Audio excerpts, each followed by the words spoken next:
인간에게는 최악의 건망증 세 가지가 있다고 합니다. 첫째 건망증은 내내 같이 살던 부인을 어느 날 물끄러미 바라보면서 누구시더라? 이렇게 하는 겁니다.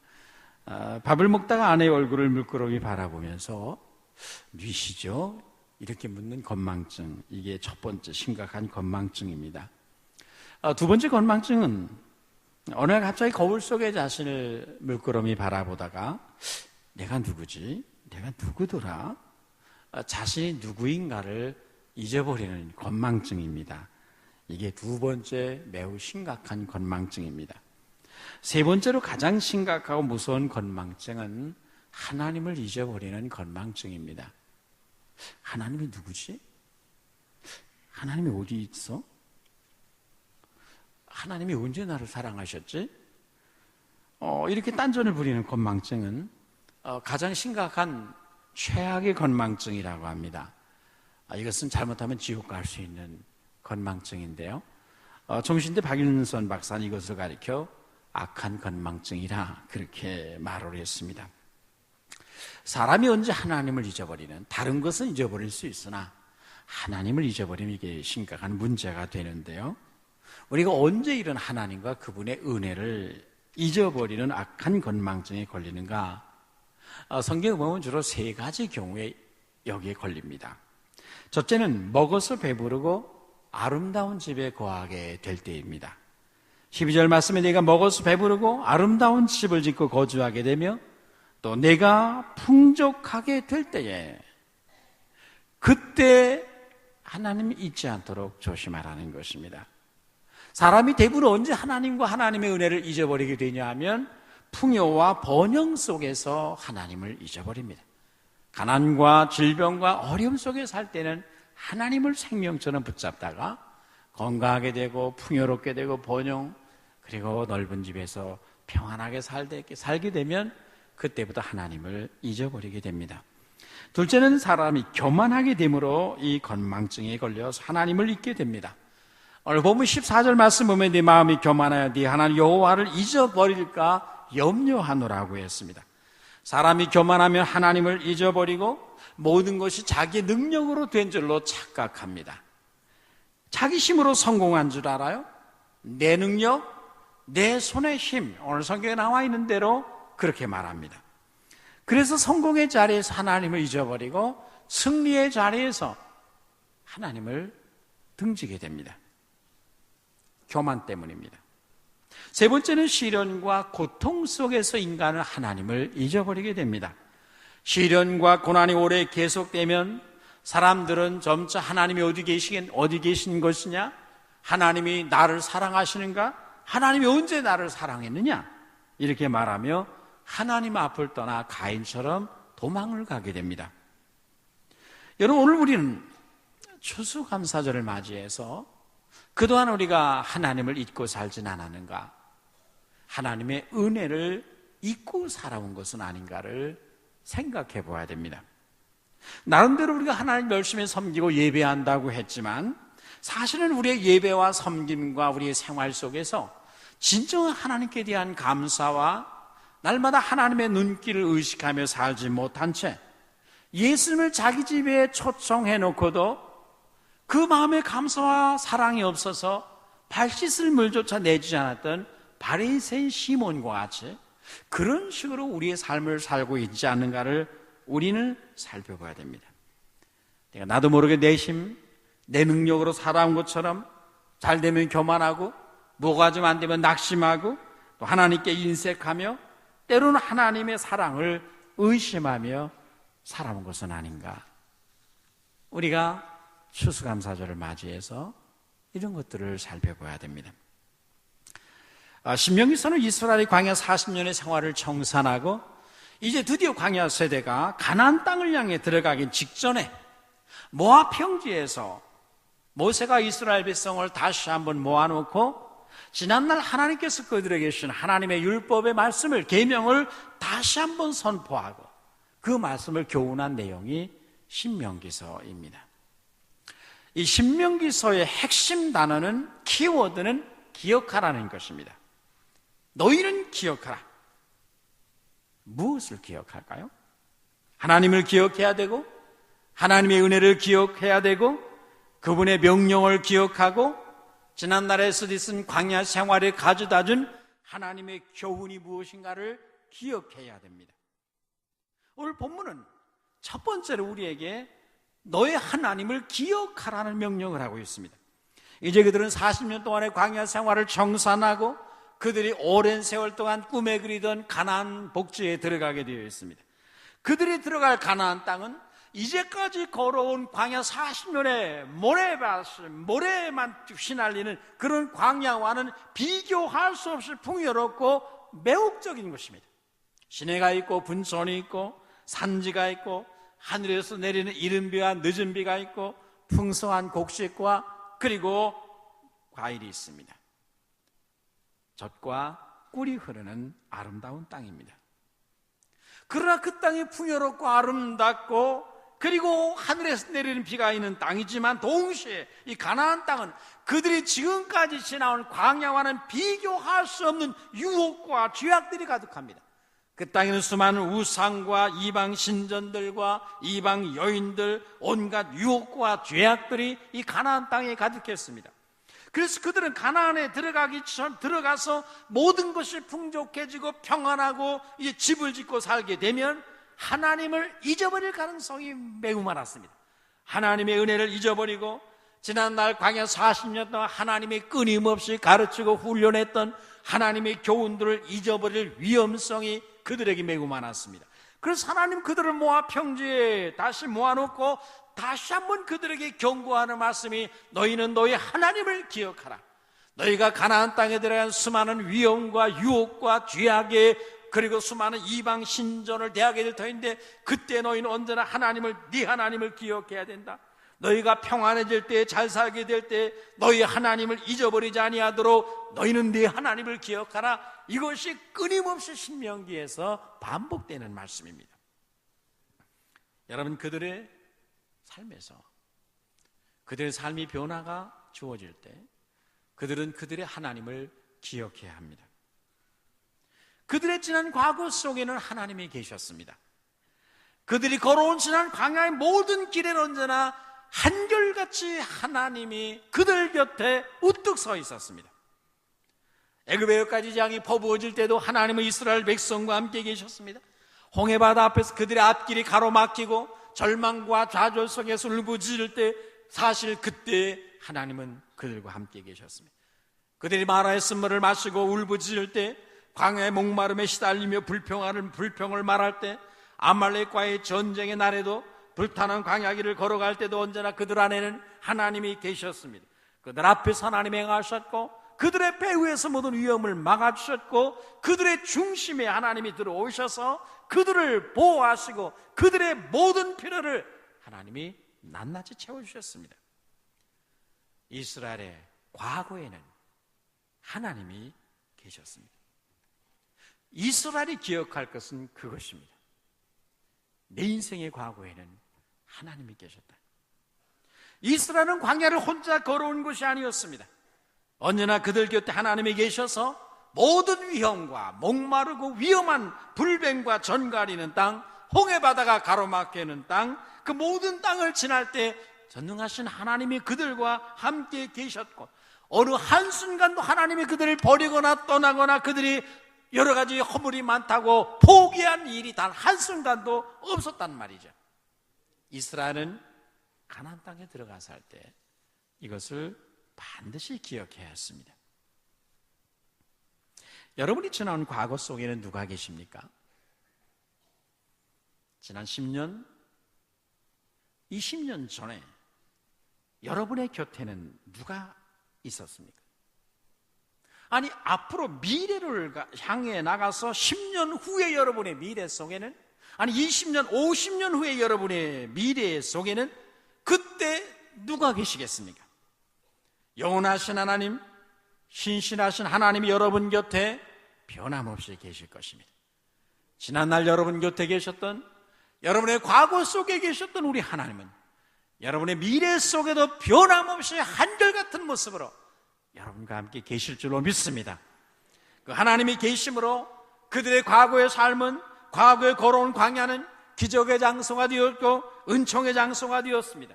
그 고난의 세월 속에는 하나님이 함께 하심으로 형통한 날에는 결코 배울 수 없는 인생의 값진 교훈들이 그 광야 생활 속에 지난 세월 속에 가득했습니다. 그 하나님으로 말미암아 과거뿐만 아니라 이제 미래에는 또한 하나님이 주시는 소망과 하나님의 영광으로 채워질 것입니다. 믿음이란 바로 이것을 기억하는 것입니다. 내 인생의 과거에 하나님이 계셨음을 기억하고 그 하나님을 감사하는 것, 이것이 믿음입니다. 하나님 이스라엘이 불확실한 미래를 내다볼 때마다 그들은 지난날을 기억하라, 너희 지난날에 누가 네 곁에 있었는가를 기억하라는 명령을 수없이 받습니다. 오늘 우리들을 향해서도 하나님은 동일한 말씀을 하십니다. 너희 하나님을 기억하라.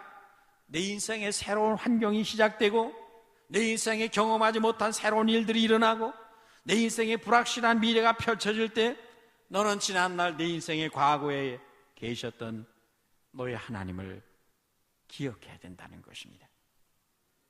인생은 배우는 것입니다.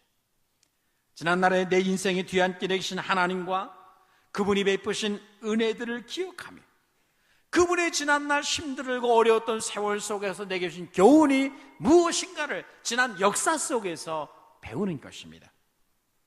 이스라엘의 광야 40년은 힘들고 어려운 길이었지만 쓸모없이 낭비된 세월들은 그 과거 속에 단 하루도 없었습니다. 평안하고 번창할 때 배울 수 없었던 값진 인생의 교훈, 하나님의 교훈들이 그들의 지나온 험악했던 세월 속에 가득했습니다. 그들은 그들의 역사 속에 우뚝 서 계셨던 바위 되신 하나님을 기억하며 그분의 광야를 걷는 동안 주신 교훈들을 언제나 생각하며 그 가나안 땅에서 살아야 했습니다. 디트로이트 본회퍼는 1944년 감옥에서 이런 글을 썼습니다. 나는 이곳에서 나가기를 간절히 갈망하지만 단 하루도 쓸모없이 낭비되었다고 생각하지 않는다. 이 생활에서 반드시 무엇인가를 얻게 된다. 우리는 훨씬 더 강해져서 감옥에서 나올 것이다. 히틀러를 반대했다가 투옥됐던 본헤퍼의 글입니다. 그는 그 인생의 고난과 시험의 때를 배우는 때로 말했습니다. 우린 지난 역사 속에서 하나님을 기억하며 그분의 시험과 고난의 때 주신 그분의 교훈들을 생각하며 배워야 하고 그리하여 지금보다 더 강해져야 됩니다. 여러분 이제 지난 한 해를 돌아보며 여러분에게 베푸신 하나님, 그분의 은혜를 목록을 작성해 본다면 5가지를 적어보라고 한다면 무엇을 언급할까요, 여러분? 하나님의 은혜는 항상 헤아려보고 기억해보고 그것을 기록해봐야 됩니다. 그래야 우리 안에 감사와 사랑이 풍성해지고 내 인생이 하나님의 은혜인 것을 알게 되는 거예요. 두 번째로 하나님 성경에서 하나님을 기억할 뿐만 아니라 광야 길에서 그 하나님이 내게 주신 은혜들을 기억하라고 말하고 있습니다. 여러분 하나님의 광야 길에서 이스라엘에 주신 은혜가 무엇입니까? 첫째는 우리의 모든 필요를 채우시는 은혜를 기억해야 합니다. 모세는 지난 광야 생활을 회고하면서 하나님께서 그들의 필요를 어떻게 채워주셨는가를 말했습니다. 3절과 16절에서 또 너도 알지 못하며 내 열조도 알지 못하던 만나를 내게 먹이셨다. 그들이 걸었던 광야는 양식을 구할 수 없는 것입니다. 농사를 지을 수 없는 곳이었어요. 물론 물도 없습니다. 그런데 하나님 날마다 이른 아침이 되면 하늘의 창을 여시고 그들에게 만나를 내려주셨습니다. 저녁이 되면 메추라기를 몰아다 주셨습니다. 목마르면 반석을 쳐서 물을 내주셨습니다. 그들의 먹을 것과 그들의 마실 물을 날마다 공급해 주셨습니다. 사막의 뜨거운 태양이 떠오르면 거대한 구름 기둥이 그들 머리 위를 덮어서 더위를 식혀주셨고, 저녁에 사막의 찬 공기가 불어들어오면 그 거대한 구름 기둥이 불기둥이 되어서 그들의 사막의 공기를 따뜻하게 해주었습니다. 만나를 주시되 한꺼번에 한 달치 1년분을 막 쏟아부어 주지 아니하시고 날마다 필요한 새 양식을 주셨어요. 그래서 매일매일 하나님을 바라보게 하셨고, 그들의 인생에 하루하루 하나님이 날마다 졸지도 아니하시고 주무시도 아니하시고 매일같이 돌보고 계신다는 사실을 그들로 알게 했습니다. 그래서 그들은 광야 40년 동안 단 하루도 빠지지 아니하고 끊임없이 하나님을 바라보며 끊임없이 하나님을 신뢰하며, 비록 내일 양식이 없어도 내일이 되면 하나님이 또 아침에 우리에게 양식을 줄 것이라는 이 믿음을 가지고 내일을 염려하지 않게 됩니다. 여러분, 그뿐이겠습니까? 4절에 보면 이 40년 동안에 내 의복이 헤어지지 아니하였고 내 발이 부르지 아니하였느니라고 말씀했습니다. 하나님은 그 광야를 지난 동안 참으로 기이한 방식으로 그들을 도우셨어요. 여러분, 어떻게 옷이 헤어지지 않을 수 있을까요? 40년 동안? 저는 모릅니다. 어떻게 그들의 발이 40년 동안 광야를 거친 땅을 걸었는데 부르지 않을 수 있을까요? 저한테 물으면 전 모릅니다. 하나님의 기이한 인자와 기적 같은 도우심이 그 광야에는 매일 가득했습니다. 날마다 베푸시는 은혜, 날마다 베푸시는 사랑이었습니다. 그래서 그 은혜와 그 사랑을 그들은 광야를 걸어온 것입니다. 여러분, 지난 한 해를 되돌아보며 어떤 은혜를 헤아리겠습니까? 이 감사가 있었구나, 하나님이 이렇게 내 필요를 채워주셨구나, 그거 여러분 하나하나 짚어보며 발견해야 됩니다. 지난 세월 동안 우리의 필요를 때를 따라 채우신 하나님의 방식은 기이한 것입니다. 며칠 전 어느 집사님 제 방에 오셔서 함께 이야기하는 중에 그런 간증을 했습니다. 젊을 때는 예수전도단에서 활동을 하고 섬기고, 그 다음에 다른 교회를 잘 섬기다가 결혼해서 우리 교회로 오신 그런 집사님입니다. 아주 기도를 대단히 많이 하시고 늘 성령 안에 주님과 교제하시는 그런 분이었어요. 그분이 금년 초부터 기도할 때마다 성령께서 갑자기 무봉교회를 위해 기도하도록 그렇게 계속 얘기하셨어요. 자신 도대체 우리 교회 등록했지만 무봉교회가 어느 교회인지, 우리가 무슨 관계가 있는지 무봉교회 들어보지도 못했고 가보지도 못했고 알지도 못하는데, 기도만 하면 성령께서 무봉교회를 계속해서 기도하도록, 또 자기도 모르게 막 방언으로 통변으로 계속 무봉교회를 기도하게 하시는 거예요. 그래서 그는 왜 그런지도 모르고 도대체 무봉교회가 무슨 교회인지도 모른 채 몇 달 동안을 무봉교회를 위해서 기도를 했습니다.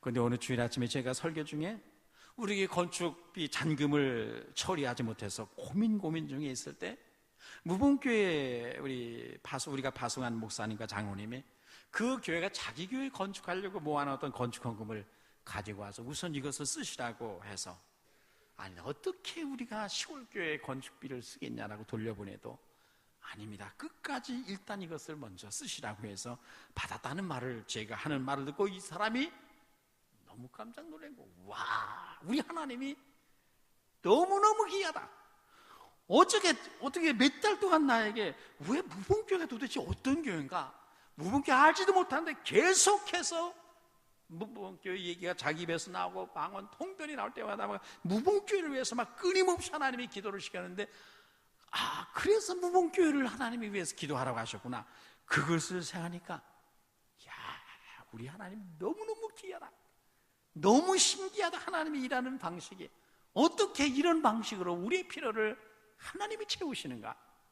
그래가지고 하나님을 경탄하며 그 하나님의 역사의 경이로움을 인해서 하나님을 감사하며 찬양했던 그 이야기들을 했습니다. 지난날 하나님이 우리의 필요를 채우시고 이 모양 저 모양으로 채우실 일들을 생각하면 사실 자다가도 하도 신기해서 웃음이 절로 나올 때가 많이 있습니다. 여러분도 마찬가지일 거예요. 근데 그 말을 제가 다 어떻게 지금 이 자리에서 하겠습니까? 여러분 잘 아시는 바대로 저는 전교수회 때 출발 전날에 갑자기 인원이 월말 정산 때문에 팍 빠지면서 재정이 빵꾸 나가지고 이거 어떻게 해야 되나 밤새도록 고민을 했거든요. 그런데 그곳에 도착해 보니 하나님이 다 준비하셨어요. 우리 권사님이 1,000만 원을 감사한금으로 이게 내놓을 때 제가 속으로 너무너무 희한해서 웃었거든요. 기이하다.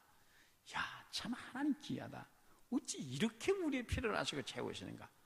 성도들이 유별나게 시간마다 감사금을 얼마나 많이 내주셨는지 이제까지 역대 전교회 수련회 가운데 제일 많이 감성금이 나와서 교회 재정이 제일 적게 투입이 됐습니다. 모든 것이 풍족하게 채워졌어요. 하나님이 우리의 형편을 늘 미리 하시고 준비하시고 채워주시는데 우리는 믿음이 없어서 늘 염려하고 늘 걱정하고 불안해하는구나, 완전히 쪽박 믿음을 갖고 있구나, 그런 생각했거든요. 우리 지나온 인생 뒤안길에서 지난날에 한숨 짓고 눈물 흘리던 고난 속에 수많은 그분의 사랑과 은총의 손길이 가득했다는 것을, 내 인생의 과거에는 언제나 변함없이 하나님이 계셔서 그분의 은혜로 내 인생의 필요를 채우셨다는 것을 인정하고 기억하고 감사하는 것, 이것이 신앙이란 말이죠. 이것이 믿음의 능력입니다. 이 믿음의 능력을 가지고, 이 믿음의 눈을 가지고 지난 한 해 동안의 귀한 인자와 자비를 인하여 우리 하나님께 감사하는 그런 예배가 되기를 주의 이름으로 축원합니다. 여러분의 지난 과거에는 무엇이 있습니까? 어떤 은혜가 있습니까? 우리를 훈련시켜 주시는 은혜가 있습니다. 광야한 이스라엘에게서 고난의 장소요, 기적의 장소요, 끊임없이 훈련하신 훈련의 장소였습니다. 이스라엘 하나님이 이 애굽에서 구원하신 후에 곧바로 일주일이면 가나안 땅에 들어가는데 그렇게 하지 않으셨어요. 광야로 돌리셔서 시내산 앞으로의 시나이 반도로에서 40년을 광야를 거치게 하면서 그들을 끊임없이 훈련시킵니다. 하나님의 사람으로 열방의 빛이 될 수 있는 제사장 나라의 시민으로 그들을 훈련시켜가지고 들여보내십니다. 신명기 32장 11절 이하에 보면 하나님은 마치 독수리가 그 보금자리를 어지럽게 하며 그 새끼를 훈련시키듯이 이스라엘을 훈련시키셨도다라고 했습니다. 여러분, 독수리가 그 새끼의 집을, 보금자리를 어지럽혀 가지고 훈련을 시킵니다. 독수리가 새끼를 낳으면 바위 절벽에다 집을 짓고 새끼를 기르다가 어느 정도 새끼가 이제 날개가 나오면 둥지를 흐트러버리고 어지럽혀 버립니다. 새끼들을 독수리 날개 위에 얹고 높은 창공으로 올라가서 사정없이 떨어뜨려 버립니다. 그러면 새끼는 있는 힘을 다해, 죽을 힘을 다해 날개를 펄럭이며 수백 미터를 떨어지게 됩니다. 어미는 공중에서 새끼가 떨어진 것을 지켜보고 있다가 땅에 닿을 정도 되면 쏜사같이 내려와서 날개로 안전하게 받아쳐가지고 다시금 창공으로 올라가서 새끼를 또 떨어뜨립니다. 이런 훈련을 끊임없이 반복해요. 그래서 이 독수리는 이런 훈련을 통해서 나는 법을 배우게 되고, 그 독수리의 날개는 아주 강한 날개를 갖게 됩니다. 이 훈련을 통해 독수리는 하늘의 왕자로 태어나게 되는 거죠. 여러분, 믿음이라고 하는 것은 한순간에 금방 자라거나 완성되는 것은 결코 아닙니다. 여러분이 갑자기 일주일 철야기도 했다고 해서, 금식기도 했다고 해서 믿음이 하늘에 닿을 정도로 그렇게 자라는 것은 아닙니다. 믿음이란 독수리의 날개와 비슷합니다.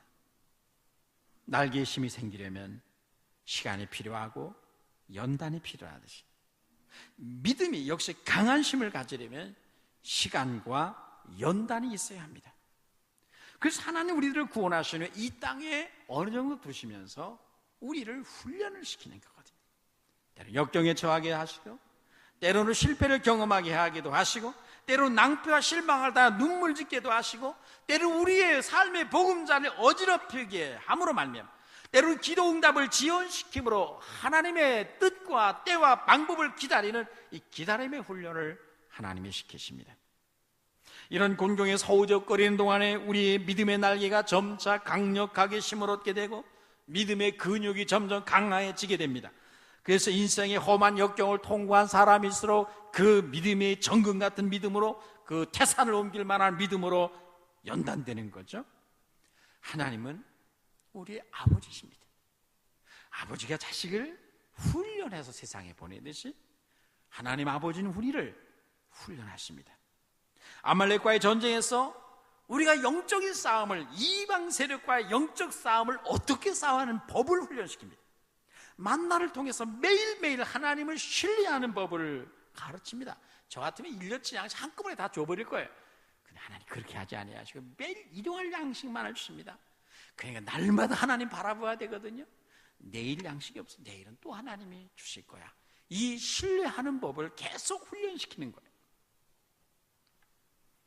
하나님은 3절에서 그리고 16절에서도 이는 다 너를 낮추시며 너를 시험하사 마침내 내게 복을 주려 하십니다. 하나님의 광야 40년 세월 동안 끊임없이 그들을 낮추셨다는 것을 말씀을 했습니다.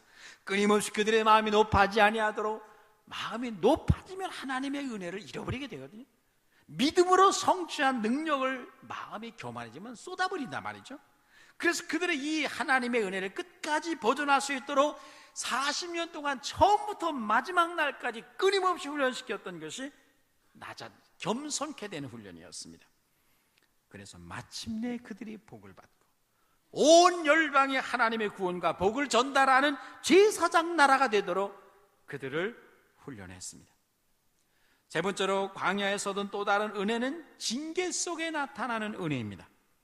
5절에 보면 너는 사람이 아들을 징계한 같이 네 하나님 여호와께서 너를 징계하신 일 마음에 생각하고 네 하나님 여호와의 명령을 지켜 그의 길을 따르며 그를 경외할 것이라고 했습니다. 여러분, 징계도 은혜인 것을 믿으십니까? 이스라엘 백성들은 광야 40년 동안 수많은 징계를 받았습니다. 그러나 그 징계가 없었다면 그들은 완전히 사생자처럼 되었을 거예요. 고아처럼 되었을 것입니다. 그 징계 속에는 그들을 바른 사람으로 이끌어가고자 하시는 하나님의 아버지의 부성적인 사랑이 있었습니다. 그 사랑을 통해서 마침내 복을 주시고자 하시는 하나님의 깊으신 뜻이 광야 40년 속에 있었습니다. 여러분, 징계와 심판은 다른 것입니다. 심판은 죄에 대한 법적인 처벌입니다. 그러나 징계는 사랑하는 자녀를 바른 길로 인도하기 위한 아버지의 사랑의 채찍입니다. 사랑하는 자녀들은 언제나 징계가 있습니다. 징계가 없으면 사생자라고 성경이 말했습니다. 추수감사절에 우리가 하나님 앞에 고백해야 하고 감사할 것이 무엇입니까? 지난날의 징계 속에 나타난 하나님의 은혜를 보아야 됩니다. 여러분, 지난 한 해 동안의 삶을 돌아보십시오. 여러분에게 어떤 징계와 채찍이 있었습니까? 그동안 손해본 것도 있었을 것이고, 마음이 상했던 일, 병상에 누웠던 일, 실패했던 일, 마라의 쓴물을 마시고 낭패와 실망을 당해서 눈물 짓던 일, 그런 지난날의 어려운 세월 속에서 여러분, 혹시 징계의 손길이 그 속에 있지는 않았습니까? 그 징계가 무엇입니까? 그 징계는 하나님이 그럼에도 불구하고, 내가 부족함에도 불구하고, 내가 허물 짓는 백성임에도 불구하고, 그럼에도 불구하고 나는 여전히 너를 사랑하고 있다는 하나님의 강력한 사랑의 메시지, 사인이거든요. 그래서 징계는 은혜이고 우리의 감사의 조건이 되는 것입니다. 우리가 잘못된 길로 달려갈 때 나를 징계하신 하나님의 손길 속에서 나를 주의 자녀로 다듬으시고 세우셔서 축복의 통로가 되게 제사장 나라를 삼으시고자 하니 하나님의 위대한 깊은 뜻을 발견하고, 지난날에 아프고 힘들었던 그 고난과 징계 속에도 하나님의 은혜가 배어있구나, 그것을 발견하고 감사하는 것, 그것이 신앙의 능력이거든요. 이 신앙의 능력을 가지고 징계 속에서 나타난 은혜를 인해 하나님께 감사하는 그런 여러분 되시기를 축원합니다. 세 번째는 하나님의 관대하심을 기억하라는 것입니다. 첫째는 네 과거 속에 하나님이 계셨음을 기억하고, 둘째는 그 하나님의 광야 40년 동안 베푸신 은혜들을 기억하라는 것이고, 세 번째는 하나님이 너에게 얼마나 관대하게 대하셨는가를 기억하라는 거예요. 지난 40년 동안 하나님은 실로 그 백성들에게 관대하셨어요. 너그러우셨습니다. 그들은 광야에서 끊임없이 하나님을 도전했어요. 은혜를 잊어버리고 새로운 환경, 조그만 어려움만 만나면 어찌하여 우리를 이곳에 죽이려고 하느냐, 원망하며 불평하며 모세에게 돌을 던지며 애굽으로 돌아가자고 아우성쳤습니다. 그들의 광야는 끊임없는 실패의 반복이었습니다. 우리 같으면 잘라버립니다. 포기해버려요. 안 되겠다, 포기하자. 그래서 한때 하나님은 모세에게 이들 다 죽여버리고 너를 통해 새로운 나라 세우겠다, 그렇게 했었거든요. 그럴 때마다 그들이 하나님을 반역하고 허물과 죄로 인해 늘 실수할 때도, 실패할 때도 그런데 하나님은 그들을 수없이 용서하시고 끊임없이 허물을 덮어주시고 그들의 모든 죄악은 장차 땅에 오실 그리스도에게 전가시켜버리고 이들에게는 끊임없는 은혜와 자비와 인자를 40년 동안 내내 베푸시거든요. 지극히 관대하였습니다. 이스라엘이 가나안 땅에 들어가면 지난날 하나님이 그들을 향해 얼마나 관대하셨는가를 기억하고 있어야 됩니다. 여러분, 우리의 삶에는 하나님의 관대하심이 없었나요? 여러분의 인생 속에는 하나님이 여러분을 관대하게 대하셨다는 고백이 여러분 없습니까? 우리는 때로 믿음의 길에 주저앉고 싶을 때가 얼마나 많았을까요? 죄에 빠져 허우적거릴 때도 있었습니다. 낭패와 실망을 당하고 마라의 쓴물을 마시고 눈물 지으며 상처와 괴로움을 끌어안고 눈물을 흘릴 때도 있었습니다. 마음이 괴롭고 힘들면 하나님으로부터 도망가고 싶고 사명의 자리를 피하고 싶고 도망가고 싶을 때가 많았습니다.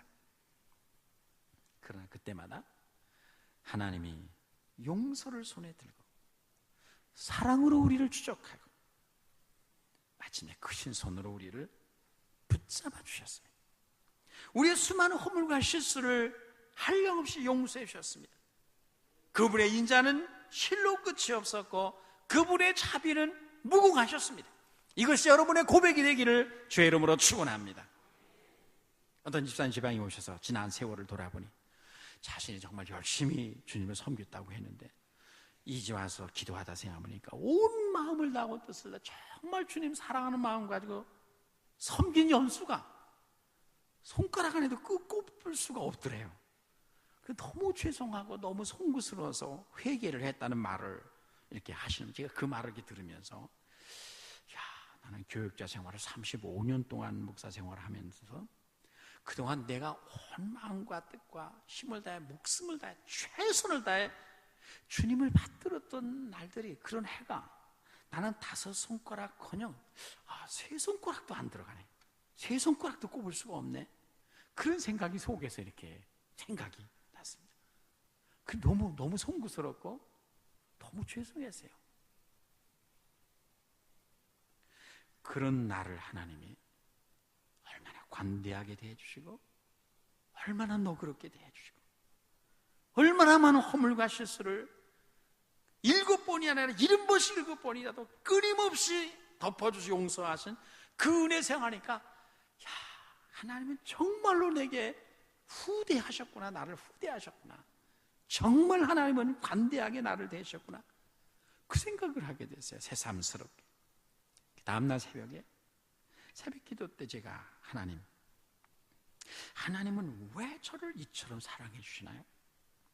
저는 하나님이 저를 왜 사랑해 주는지 저는 이해가 안 됩니다. 저는 그렇게 기도를 했었어요. 저를 향한 주의 인자는 끝이 없고 정말 주님의 자비는 무궁하십니다. 그런 고백을 새롭게 다시 하게 되었습니다. 여러분, 말씀을 마치겠습니다. 감사는 인생의 가장 아름다운 교향곡이라고 했습니다. 인간의 가슴에는 날마다 수많은 교향곡이 연주되고 있습니다. 어떤 사람들은 감사의 교향곡을 연주하고 어떤 사람들의 마음에는 끊임없는 불평과 원망의 교향곡을 끊임없이 연주합니다. 감사절을 맞이한 여러분의 가슴에는 오늘 어떤 교향곡이 연주되고 있습니까? 여러분의 하루의 시작과 마지막이 감사가 되게 하시고 여러분의 인생의 결론이 감사가 되어야 합니다. 추수감사절이 뭔가요? 바로 그것을 연습하는 시간입니다. 여러분의 인생의 결론이 감사가 되도록 이 땅을 사는 동안 길을 멈추어 서서 하나님을 다시금 기억하고 그 은혜를 기억하고 하나님이 나를 얼마나 관대하게 대하셨는가를 생각하며 감사를 연습하게 함으로 말미암아 내 인생의 결론과 마지막이 감사가 되도록 그렇게 이끌어 가시는 거예요. 오늘 이 추수감사절, 내 인생의 결론이 감사가 되도록 감사를 연습하는 이 시간, 이날에 여러분은 무엇을 가지고 어떤 감사의 교향곡을 연주하시겠습니까? 인간의 삶에는 타임아웃이라고 하는 하나님의 호각 소리가 들릴 때가 있습니다. 시간이 다 됐다는 거죠. 허락된 시간이 끝나고 허락된 기회가 사라졌다는 신호입니다. 타임아웃입니다. 그때는 모든 기회가 사라지고 모든 시간이 끝이 납니다. 여러분, 우리는 타임아웃 되기 전에 헌신해야 되고, 타임아웃 호각소리가 들리기 전에 은혜를 받아야 되고, 타임아웃이나 하나님의 호각소리가 들리기 전에 하나님 앞에 향유를 부어야 됩니다. 내 인생의 타임아웃을 알리는 하나님의 호각소리가 되면 그때는 모든 기회는 끝입니다. 세상에는 타임아웃 된 후에 후회하며 탄식하며 아쉬워하는 사람이 얼마나 많습니까? 그러나 그때는 후회해도 소용이 없습니다. 기회가 끝났습니다. 오늘 우리의 생애 속에 사랑하고 섬기고 감사하고 베푸는 그런 기회는 얼마나 남아있을까요? 감사할 수 있는 기회도 아무 때나 있는 것은 아닙니다. 섬길 수 있는 기회도 아무 때나 있는 것은 아닙니다. 건강 잃어버리면 불가능합니다. 하나님을 사랑하고 주의 몸된 교회를 사랑하고 주의 뜻을 받들 수 있는 날들이 과연 우리 미래에 얼마나 될까? 오늘 감사를 연습하는 이 날에 하나님을 기억하고 그분이 지난 힘든 세월 동안 베푼 은혜들을 기억하고 그분이 지금까지 나를 얼마나 관대하게 대해 주셨는가를 기억하며 최고의 감사와 최고의 사랑과 최고의 겸손을 가지고 마리아처럼 아름다운 향유를 주께 부어드릴 수 있는 감사하는 성도들이 되시기를 주의 이름으로 축원합니다. 기도하겠습니다. 거룩하신 하나님 아버지, 은혜를 감사합니다.